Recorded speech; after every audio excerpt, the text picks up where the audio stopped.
ఈ రాశి ఫలితాల ఆధారంగా రెండో రాశి అయిన వృషభ రాశి ఫలితాన్ని చూద్దాం. ఎవరి రాశి నామధేయాల్లో మొదటి అక్షరాలు ఈ ఊ ఏ వేవో కాకి వేవో ఓవా వీవు ఈ 9 అక్షరాలు కలిసి వస్తాయి. వారిది వృషభ రాశిగా గుర్తించాలి. వృషభ రాశి వారి ఆదాయం 11, వ్యయం 5, రాజపూజ్యం 1, అవమానం 3. ఈ రాశి వారికి అన్ని విధాల యోగదాయకంగా ఉంటుంది.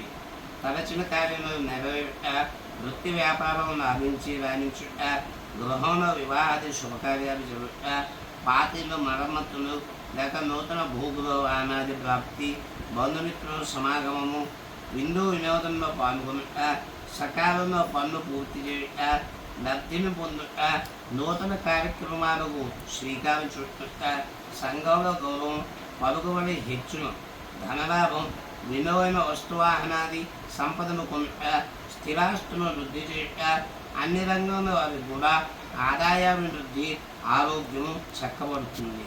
కుటుంబంలో సుఖశాంతులు వెలువరిను, తగాదాలు వ్యవహారాలు పరిష్కారం అవుతాయి, జీవనము పొందుట జరుగును. విద్యార్థులు పరీక్షల్లో ఉత్తమమైన శ్రేణి తెచ్చుకొని వారికి అనుకూలమైన చదువుల్లో రాణింపు మరియు విద్యాభివృద్ధి కలుగు చేయను. వారికి ప్రత్యేకమైన గుర్తింపు కూడా వస్తుంది. క్యాంపస్ సెలక్షన్ కాని వారికి ఈ సంవత్సరం సెలక్షన్స్ జరుగుతాయి.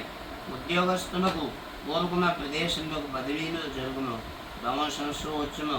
తాత్కాలికంగా పనిచేయ వారికి ఉద్యోగం పర్మనెంట్ అగును, ధనాదాయం బాగుండును. వ్యవసాయదారులకు 2 పంటలు బాగా పండి లాభించును, రుణాలు తీర్చగలుగుతారు, శ్రమకు తగిన ఫలితం ఎన్నుకును. అనేక విధాల చేనేత పరిశ్రమ వారు, బట్టల వారు, చిన్న చిన్న వ్యాపారాలు చేయవారికి అందరికీ కూడా లాభించును.